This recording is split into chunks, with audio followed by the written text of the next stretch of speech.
Graça e paz, povo de Deus, meus irmãos de todo esse meu querido Brasil. Eu te agradeço de todo o coração, os novos inscritos, você que escreveu, se você ainda não escreveu no meu canal, eu estou aí todos os dias colocando mensagem para edificação para a nossa vida espiritual. Eu tenho um compromisso, primeiramente com Deus e com todos vocês, porque é um prazer, é um privilégio falar desta grandiosa e maravilhosa palavra. E o tema da mensagem que eu tenho é essa: acredite se quiser. É o tema da mensagem.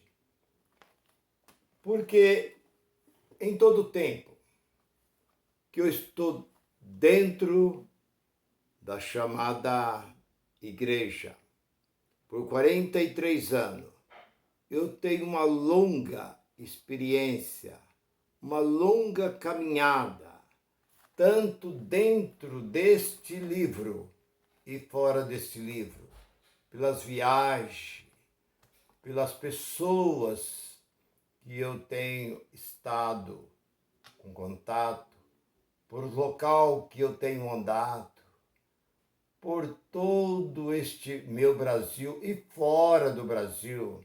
Conheço a Argentina, conheço os Estados Unidos.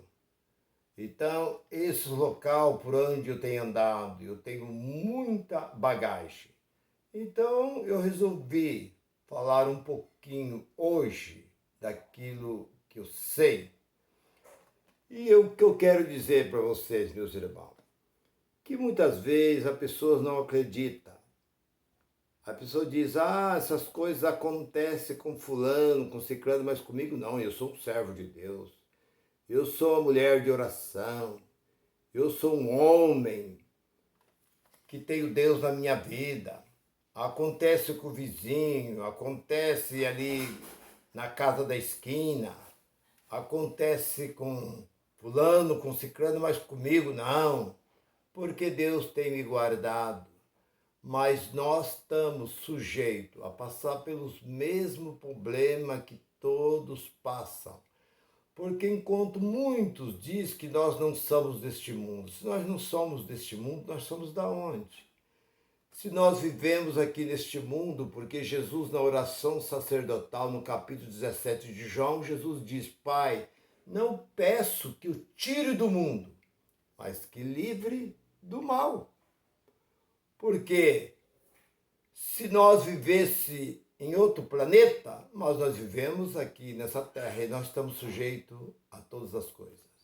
Um certo irmão, pastor, ele me disse para mim, irmão Nilson, eu não acreditava nesses negócios de fantasma, esses negócios, porque apareceu, eles costumam dizer muito, numa figueira, paineira, esses casarão antigo, eles costumam dizer que vê muitas coisas, ele diz, eu não acreditava.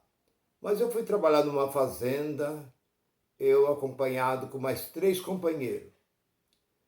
E ele falou, eu nasci dentro do Evangelho, meus pais, desde pequenininho, então eu não acreditava, nunca tinha visto essas coisas. Mas eu fui trabalhar numa fazenda com 3 companheiros e cada um teve ali o seu quarto e tal, e dormi a noite toda. Para mim não teve problema, mas os meus companheiros tiveram ali uma noite perturbada. Ouviram voz, ouviram ali passos, pessoas caminhando pela casa e tal. Contaram, eu disse, bem, eu não tenho visto nada, eu não acredito nessas coisas. Passou a segunda noite, terceira noite, e os amigos dele sempre estavam vendo, ouvindo barulho, voz, alguma coisa e tal. E ele disse que ele levantou uma certa noite, acho que na terceira noite que ele estava lá, ele levantou, para ir até o banheiro, olhou pelo vão da janela, viu uma tocha muito grande de fogo que vinha em direção à casa. Ele ficou olhando aquela cena e veio aquela grande tocha de fogo, passou perto da sede da fazenda e veio vindo, chegou na estrada, atravessou a estrada, chegou próximo de uma árvore, ela desceu ali e desapareceu. E ele ficou meio um pouco perturbado com aquilo. Na segunda noite, a mesma coisa. Ele levantou e foi ao banheiro, viu a mesma luz. Não é uma luz, é uma tocha grande de fogo. E veio e desceu no mesmo local. E ele ficou quieto. Na terceira noite, ele viu a mesma coisa. Aí ele comentou com seus companheiros o que ele tinha presenciado. E seus companheiros disseram, olha, ali tem ouro. Nesse lugar que essa tocha, esse fogo está descendo, ali tem ouro. E esse ouro é para você. Ah, eu não acredito nessas coisas, não, vai lá. E os companheiros disseram, vai lá, se está mostrando para você, é para você. Aí ele disse que passou uns dias, ele disse que o patrão ia todos os dias na fazenda. O patrão ia, pegava, deixava ali a sua caminhonete, pegava a mula, ali o capataz da fazenda arriava aquela mula, saía, dava uma volta na fazenda, via como estava o gado, a cerca, olhava tudo, as lavouras, voltava, pegava sua caminhonete ali para as 10 horas da manhã, 9h30, 10 horas, e ia embora. Todo dia ele fazia esse trajeto. E ele disse que, bom, eu vou ter que fazer isso à tarde, a hora que eu parar de trabalhar. Assim que ele parou, ele pegou um enxadão e uma pá e foi lá para o local. Chegou e olhou ali, foi aqui nesse lugar que eu vejo essa luz, isso é, essa tocha de fogo descer. E ele começou a cavar. Assim que ele começou a cavar, quando ele olhou, o patrão vinha vindo na estrada, na sua mula, com seu chapéuzão Panamá, e ele ficou desajeitado. Ele disse, e agora? Aí o patrão passou e falou, ô irmão, tá procurando ouro aí? Aí ele falou assim, vixe, e agora? Aí ele não podia dizer que estava caçando minhoca no lugar seco. Ele ficou quieto. Aquele patrão passou, foi embora. Ele pegou as ferramentas dele e foi embora. Ficou com vergonha e foi embora. Pô, fica chato. Eu como um crente, como um evangélico, fica chato para mim. E ele disse que quando foi no outro dia, o patrão chegou pela manhã. Bom dia, bom dia. Ele perguntou para o patrão, o senhor esteve aqui ontem à tarde? Aqui o senhor veio dar umas voltas aqui? Foi eu? Não. Como? Eu vi o senhor passou por mim, ainda mexeu comigo. Foi eu? Ele falou, eu costumo vir uma vez só por dia na fazenda, vem só de manhã. Você sabe que meu ritmo é esse. À tarde, nesse horário, eu estava em tal lugar, assim, assim, assim, assim. Não, mas eu vi o senhor. Não, eu não. Mas o senhor passou por mim, ainda brincou comigo, ainda me chamou. Não, eu não. Pode ficar sossegado. Aí ele ficou preocupado e falou, então quem era que passou e me chamou de irmão, perguntou se eu estava procurando ouro? Bem, e ele disse que ficou envergonhado, não foi mais atrás desse ouro. Passado um tempo, ele saiu daquela fazenda e foi embora. E alguns tempos se passou e foi ali feito um serviço ali bem próximo do lugar em que ele estava cavando, mas foi feito ali, ia fazer uma represa para represar uma água ali, um açude, uma coisa assim. E o tratorista ali trabalhando com um trator de esteira ali, tocou num pote, rebentou a tampa daquele pote ali, estava cheio, joias, correntes de ouro, pulseira de ouro, anel de ouro, tanto ouro.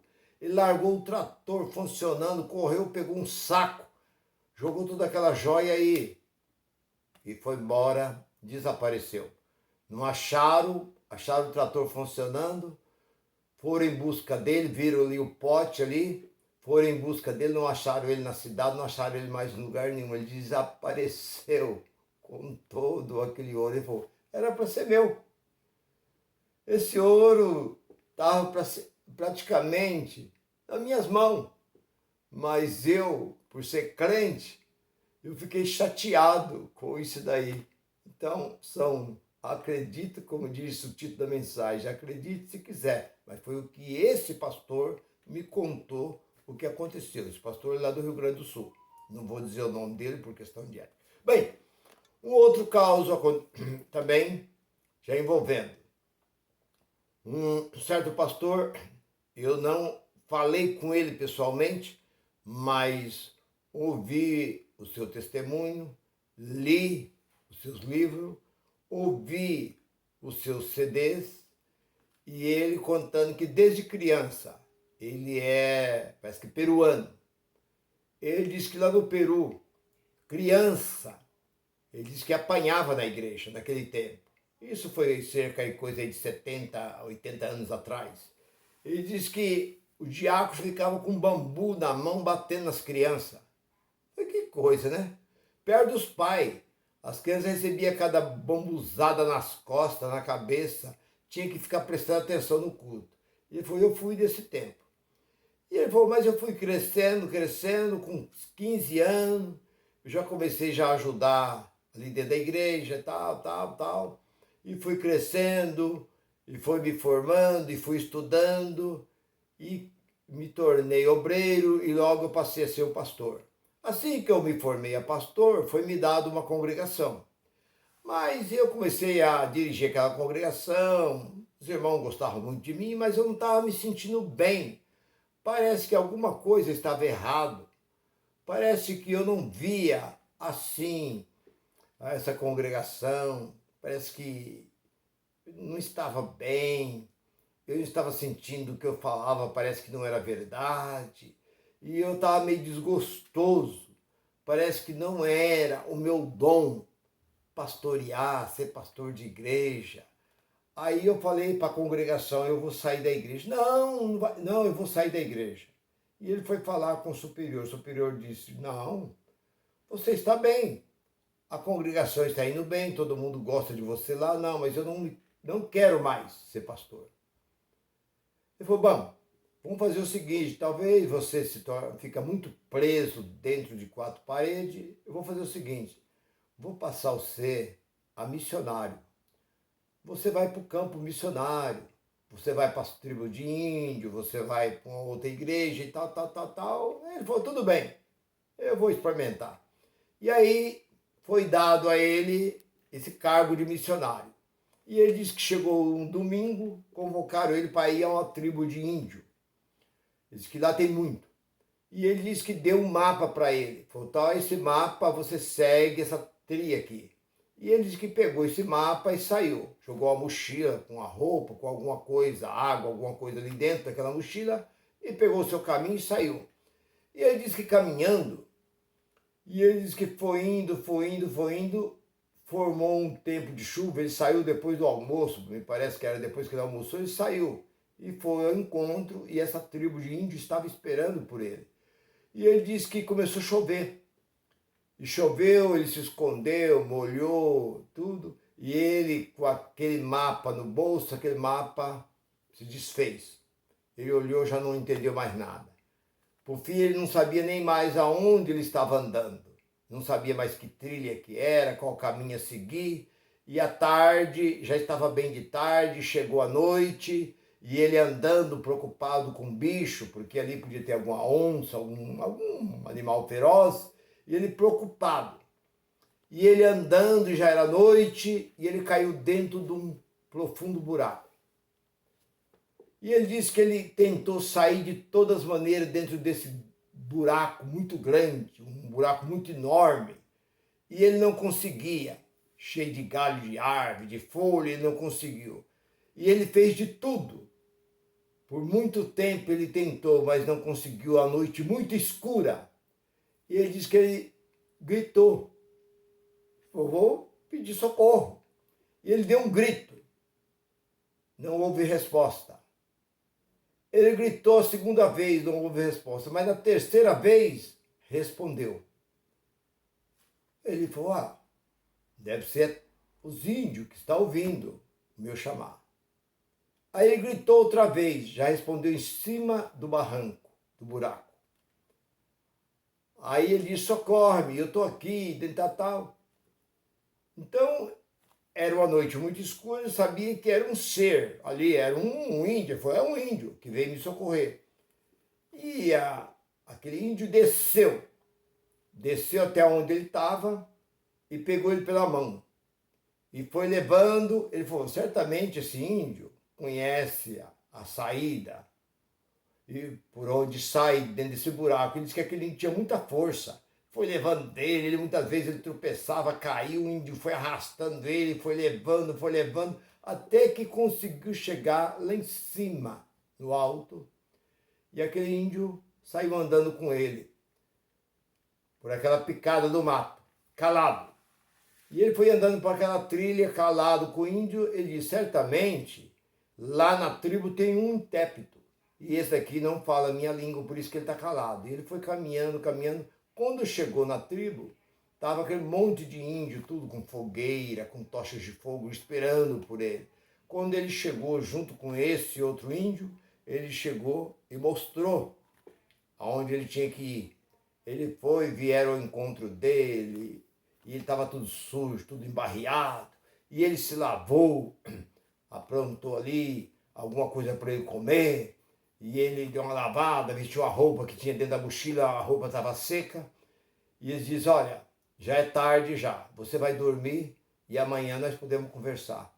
Então ele dormiu, quando o dia amanheceu, ele disse assim, eu queria encontrar, ele falou assim, olha, ele falou, como é que você conseguiu chegar aqui uma hora daquela? Ele falou assim, vocês não mandaram um índio ir me buscar? Ele disse, não, nós não mandamos ninguém te buscar. Ele falou, como? Eu caí dentro de um buraco, gritei, e vocês mandaram o índio? Ele falou, não, ninguém foi te buscar. Não, mas o índio foi lá, me buscou, me trouxe até aqui. Não, você não chegou aqui com ninguém, você veio aqui sozinho. Nós viemos ao seu encontro. Não, mas eu cheguei até aqui junto com vocês, acompanhado com outro índio. Não, você chegou aqui sozinho, não tinha ninguém junto com você. Não, mas não, nós não mandamos ninguém daqui, não saiu ninguém para te buscar. Você saiu daquele buraco e veio até aqui. Esse buraco, ele falou até o nome desse buraco e tal. Não, você estava só. E ele ficou pensativo, pensou. Quem foi que me tirou daquele buraco? Quem foi que me guiou até essa tribo? Aí então, a sua memória, isso é, a sua mente foi aberta. E ele entendeu que o que foi buscar ele não era um ser aqui dessa terra. Aí ele diz que a partir daquele momento, ele passou a dedicar a Deus com muito ânimo e com muita ansiedade. Ele começou a buscar porque os índios disseram a ele, você veio sozinho. E ele diz, então, um anjo de Deus enviou um anjo para me tirar daquele buraco, me trazer até a essa aldeia. Então, meu irmão e minha irmã, o Deus que nós servimos, que tem me livrado por várias vezes do perigo da morte, eu já contei aí num testemunho quantas vezes Deus me livrou como caminhoneiro, de assalto, de muitas coisas Deus me livrou. Deus tem nos livrado porque Deus tem estado conosco. Deus não desampara o seu povo. Onde quer que nós estejamos, Deus está conosco. Nós não vemos com esses olhos material, mas a presença de Deus faz bem em nossa vida. Acredite se quiser. Que Deus conceda graça sobre a sua vida, a minha vida, e a graça de Deus esteja sobre nós. Graça e paz para todos.